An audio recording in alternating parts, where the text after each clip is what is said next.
All right, welcome to this explainer. Today we're diving into managing Saka, England's World Cup strategy. Heading into the 2026 World Cup, the absolute biggest talking point coming out of the England camp actually isn't about tactics or formations or who's playing in goal. It's all about the physical condition of one of their most literally explosive players, Bukayo Saka. We're going to completely unpack his injury timeline, how that's clashing with an absolutely exhausting club season, and exactly how manager Thomas Tuchel is being forced to adapt his entire tactical strategy just to accommodate his star winger. Just one single time.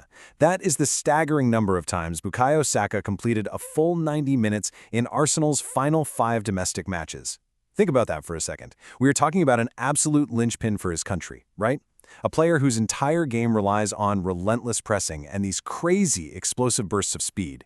Yet he was physically unable to see out the final whistle during the absolute most crucial run-in of the domestic calendar. This isn't just a minor knock, it's a persistent, systemic issue that's severely limiting his availability. And in a high-intensity World Cup tournament format where the games come thick and fast, well, a compromised winger fundamentally changes what England can do on the pitch. So, how did we get here? Well, let's rewind a bit, right back to March. An Achilles injury, which, by the way, is one of the absolute most debilitating issues you can have for a winger who relies on explosive acceleration and sudden changes of direction, forced Saka to withdraw entirely from England's friendlies. And the thing is, he carried that severe vulnerability straight through the grueling final 2 months of the domestic season. By May, he was managing to make himself available to chase a title, but as we just talked about, he was barely surviving the games. Now we're in June. He's arrived at the England camp down in Palm Beach Gardens, Florida, and the physical baggage of the last 3 months has traveled right across the Atlantic with him.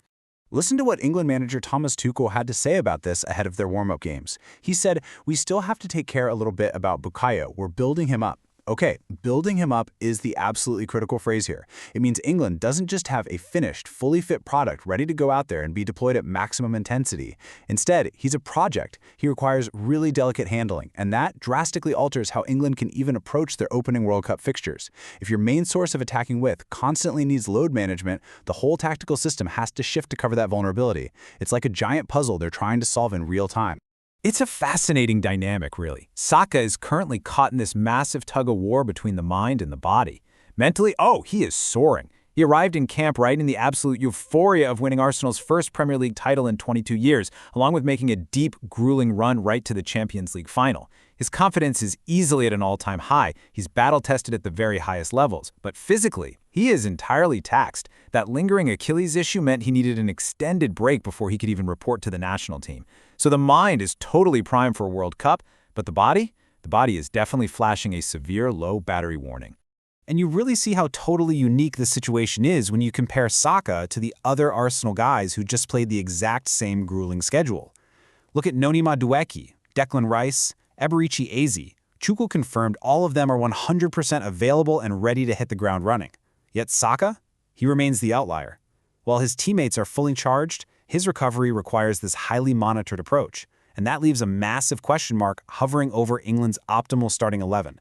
When the rest of the squad is fit, but your star winger isn't, the team's entire attacking balance just gets thrown totally off kilter. So, how exactly does a manager solve a complex fitness puzzle like this right on the eve of a major tournament?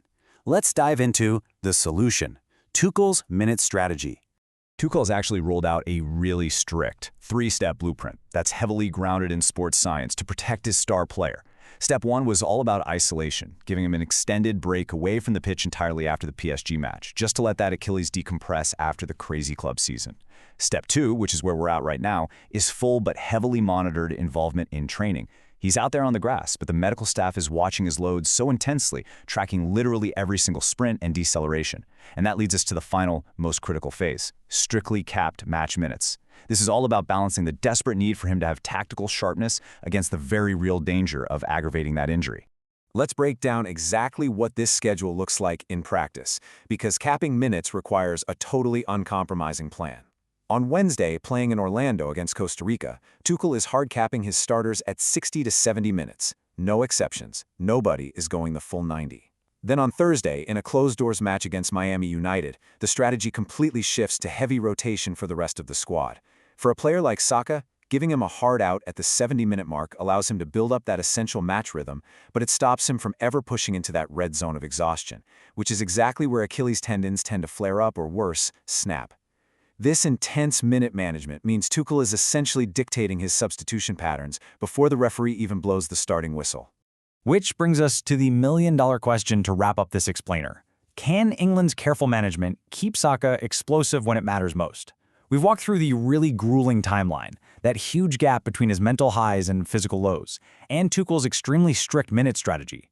But the World Cup? That is a totally different beast. It demands sustained, explosive energy, game after game after game against the best players on the planet. So will this delicate balancing act actually be enough to unleash a fully fit Bukayo Saka, or is a 70-minute cap going to become a permanent handicap on England's World Cup dreams? Keep a very close eye on those substitution boards, because they're going to tell the whole story.